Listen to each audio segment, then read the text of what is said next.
Guys, ತರಕಾರಿ order ಮಾಡಿದ್ದೆ ನಾನು, ಆದ್ರೆ ಬಂದಿದ್ದು ತರಕಾರಿ ಅಲ್ಲ, ಶುಟುಮಣಿ ಪುಚ್ಚೆ.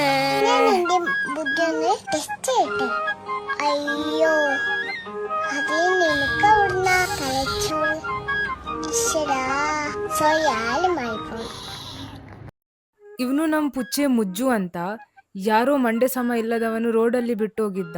ನನ್ನ ಫ್ರೆಂಡ್ ಪವನಿಗೆ ಸಿಕ್ತು, ಅದಕ್ಕೆ ಅವನ ಮನೆ ಕರ್ಕೊಂಡು ಬಂದ. ಎಷ್ಟು ಕ್ಯೂಟ್ ಇದ್ದಾನೆ ನೋಡಿ ಗೈಸ್. ನನಗೆ ಗೊತ್ತಿಲ್ಲ ಹೇಗೆ ಅವರಿಗೆ ಮನಸ್ಸು ಬರ್ತದೆ ರೋಡಲ್ಲೆಲ್ಲ ಬಿಟ್ಟು ಹೋಗ್ಲಿಕ್ಕೆ. ನಾವು ಅವನಿಗೆ ಸ್ನಾನ ಎಲ್ಲ ಮಾಡಿಸಿ ಅವನನ್ನು ಡಾಕ್ಟರ್ ಹತ್ರ ಕರ್ಕೊಂಡು ಹೋದ್ವಿ, ಸ್ವಲ್ಪ ಚೆಕಪ್ ಎಲ್ಲ ಮಾಡಿಸಿ ಕರ್ಕೊಂಡು ಬರ್ಲಿಕ್ಕೆ. ಮತ್ತೆ ಅಲ್ಲಿ ಬೇರೆ ಎಲ್ಲ ಪುಚ್ಚೆ ಬೊಬ್ಬೆ ಹಾಕುದು ಸೌಂಡ್ ಕೇಳಿ ನಮ್ಮ ಮುಜ್ಜಿಗೆ ಸ್ವಲ್ಪ ಪೋಡಿಗೆ ಆಯ್ತು. ಬಟ್ ಪಾಪ ಅವನು ಸುಮ್ಮನೆ ಅಲ್ಲೇ ಕೂತಿದ್ದ, ನನ್ನ ಜಕೆಲ್ ಮೇಲೆ ಮಗು ಹಾಗೆ ಕೂತಿದ್ದ ನೋಡಿ.